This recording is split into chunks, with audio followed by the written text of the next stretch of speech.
I have the great pleasure to be sitting with John Williams, Orange local legend, and I just wanted to ask him a few questions. And starting off with an easy one, John, can you tell us what brought you to Orange? Well, my first feeling towards Orange was way back in 1957, because I went to Newington College and I had some friends there that were farmers that lived at Orange. Yep. And in the school holidays I used to come up to Orange and spend the time in Orange. That's how I got to know it. It made a bit of a mark on you, obviously. Yes, they were good farmers. They were sheep farmers at Belgravia and places like that. They were very good farmers up here. So you mentioned going to Newington and living in Sydney. Is there anything you miss these days about Sydney? No, not really.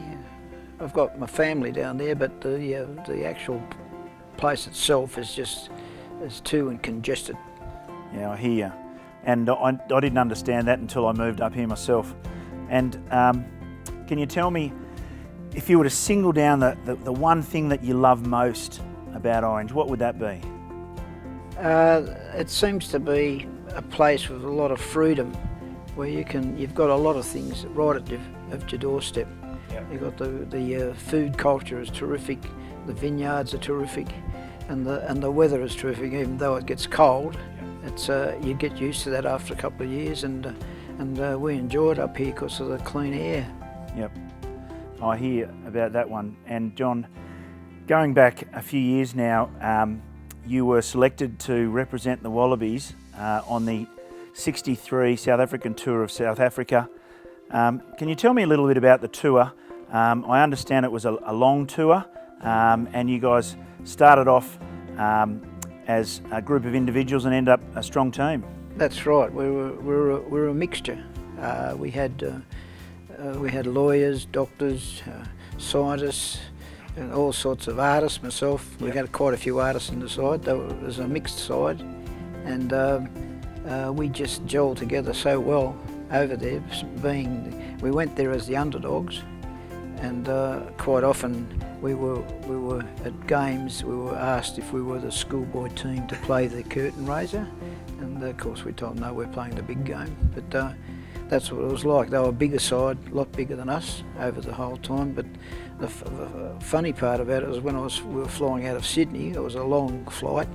My mate was flying the plane, right. Captain Lionel Griffiths for the Ansett, and they flew us to Melbourne, then to Adelaide, then to Perth where we played 2 games, then from Perth to Cocos Island, then from Cocos Island to Mauritius where we played a game there and trained, and then from there to Johannesburg. It was a long trip.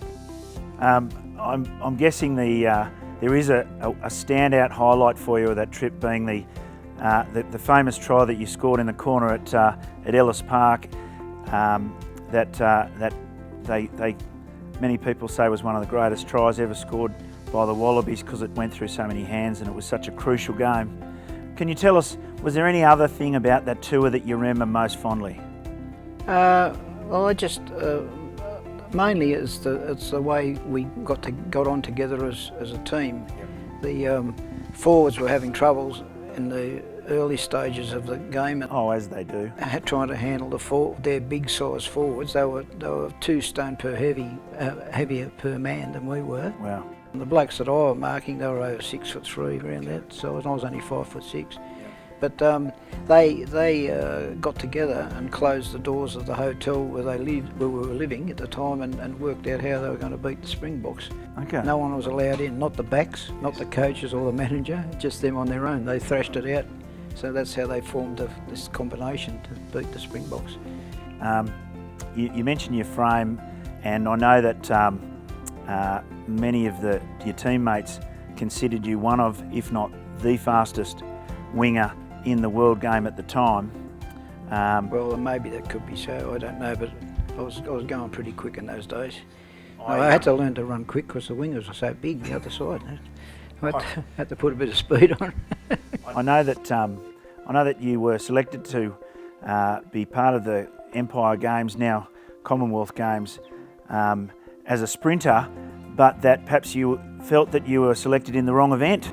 Well, they put me into the 400 metres, which I liked actually. It was a pretty hard race, the 400 metres, but I liked it.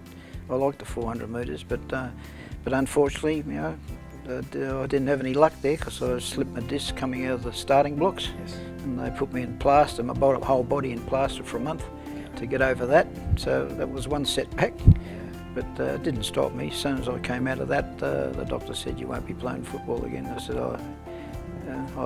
"That's only a dream, but I'm going to be playing again." So I did a series of exercises for months and months and months, which strengthened the lower part of my back so I could play rugby again. So I did. Well, you're obviously still doing those exercises, John, because you're looking in great shape these days.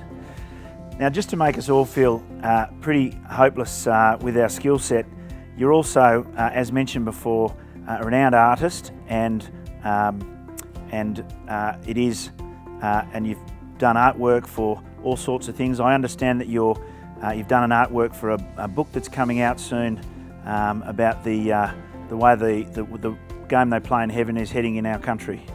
Well, it's disappointing for us older brigade. They've changed the rules since our days, but I don't think the rules have done that too much success for the game, because there are features in the game which make it pretty boring, and the spectators don't like that, and the spectators don't understand the forward play anyway. Yes. So the rolling maul, which I don't think they should allow that anymore, but you know, it seems to be a waste of time, and it's not the way rugby used to be played.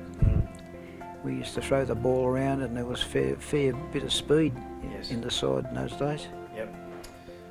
Look, it's been a pleasure chatting with you. I've just got one last question, and it's a simple one to finish off. Can you tell me who's the best bloke you've ever coached with? Coached? Yes. Do you want a little bit of time to think about it? No, I think Smithy was pretty good. Smithy? Okay. Kinross? Yeah, Kinross, okay. So he was obviously up there with me, so that's good to hear. I'll pass that on to Smithy. Good on you. I'll see him tonight at Touch. I'll pass that on to him. He's been in touch. Not quite the answer that I was looking for, but I'll certainly pass that on. Well, John, it's been a pleasure. Thanks so much for giving us your time today. That's okay, mate. Good on you.